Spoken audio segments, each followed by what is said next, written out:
wrap-up of Visions of Victory. The guys get together to discuss all the wild and crazy moments from the past season. From off at shenanigans and burnouts, close calls on the road. The guys reflect on the near misses while shooting the show. Can't make this stuff up. This is crazy. Fist fight on the plane. Then they take a look at some of the action that didn't quite make the cut. Oh, and we picked up a freaking hobo hitchhiker. So sit back, relax, and grab some popcorn. And maybe a helmet.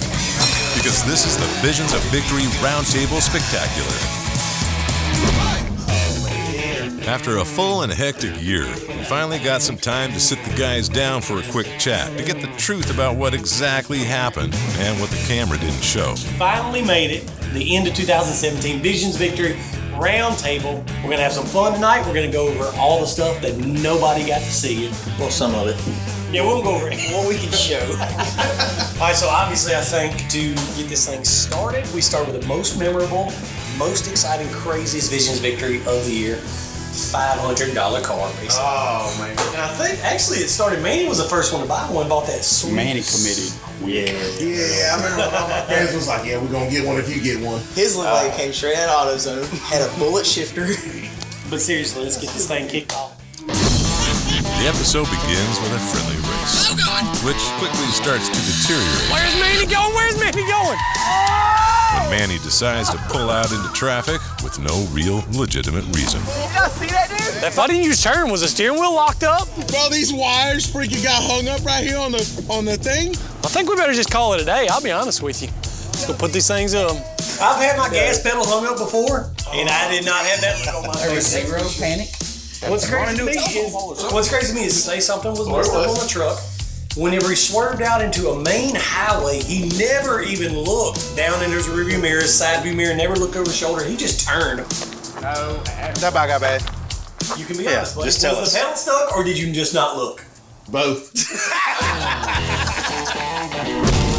Between the races and the big air competition, the main concern of the day was obviously safety, which was a bit of a struggle. That's the craziest thing I've ever seen. Manny, what were you thinking when all this was taking place? When I came up to the first one, I realized I was going a little too fast. What did it feel like when the car G'd out and took off? That wasn't that bad because I was still in shock from the airbags blowing up. But there wasn't no going back at that point. You can't check up in the middle of the whoops and a Cavalier. Oh, You no, just you gotta gotta hold hold it to the forward. But if the big air competition wasn't sketchy enough, driving the cars into the pond would put things over the top. Especially when Dustin's seatbelt got stuck. Get out! I'm gonna tell you right now, whenever that thing went down, I know how people get trapped in those cars and like freak out, because 100% it was up to the roof instantly when that door ain't open. Oh, yeah. Get out! Get out!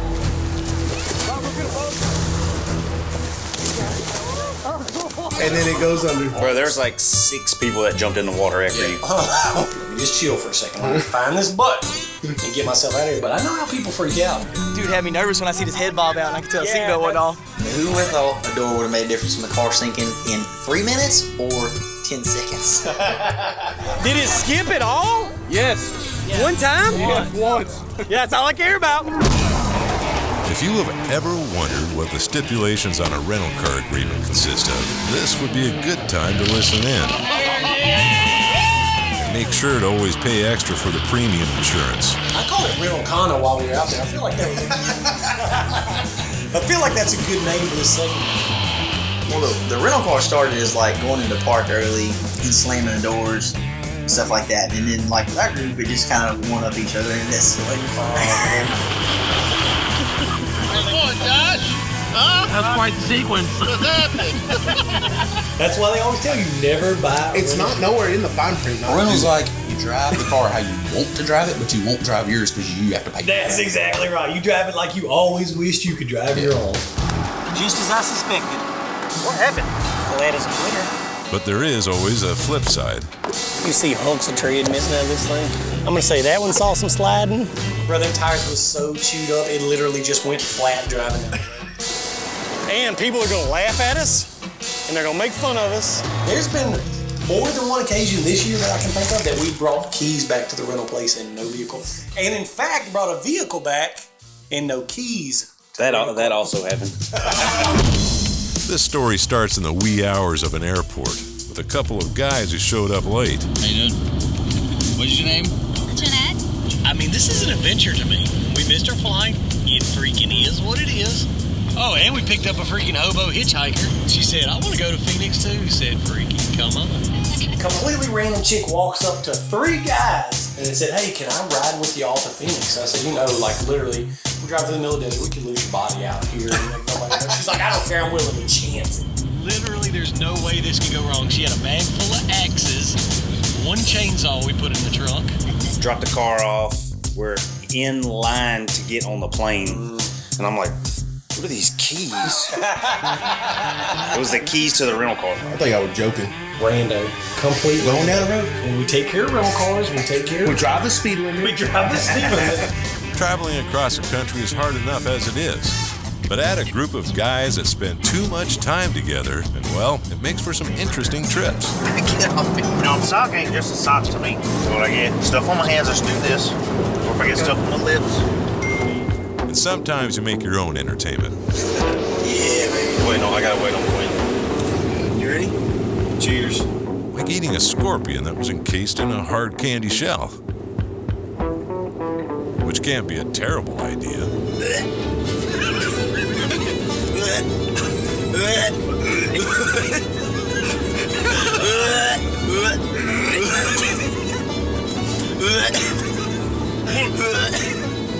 Y'all gonna make me ready. Naturally, every experience that we have with trips is nice, and everybody's comfortable, and they get to have a good time. So I feel like we become closer. I couldn't have planned any better, so I'm not mad at you. It is what it is. There you go. But there was that one trip to China that was a little too far over the top. Was a rather serious incident up front. Even for the guys. How make you feel, everybody? I can't make this stuff up. This is crazy. Fist fight on the plane. When the lady came back and said something to Dustin, what'd she tell you? Yeah, she was talking across the road to another flight attendant. She was like, code 3 or something like that. And the other lady was like, huh? She was like, fight! There's a fight up front!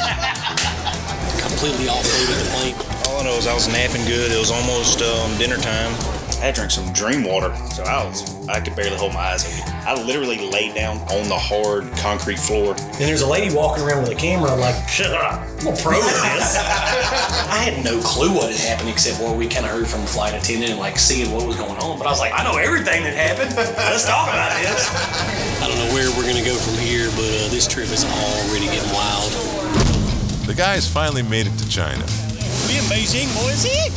But only to find that Dustin Henderson's bag had, well, exploded.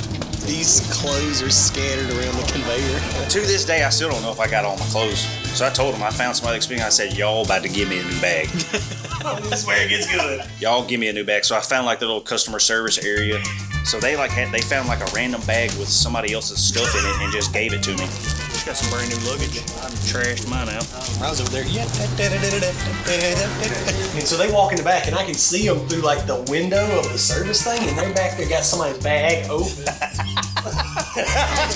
It's brand new. It's brand new. It's got plastic on it. Ooh, I didn't do that. If I was gonna make it up, I would make it more believable, man. It's just what happens. That was insane. Everywhere we go, something crazy like that happens. So that's only our crew, bro. But if nothing crazy is happening, then maybe it's best to create your own chaos. Which sometimes works. So you ain't gonna get me. And sometimes doesn't. I got my hair greased back and the top rolled down. Bro, I'll kill you and not even think twice about it. But one must ask, what's better than scaring somebody? Well, burnouts, of course. I'm pretty sure this is the factory break-in process for a brand new motor and brand new tires. I think low blow and those burnouts in that parking lot, that brand new Defender, kind of is kicked off to where everybody knows when there's a camera around, it's time to burn some tires.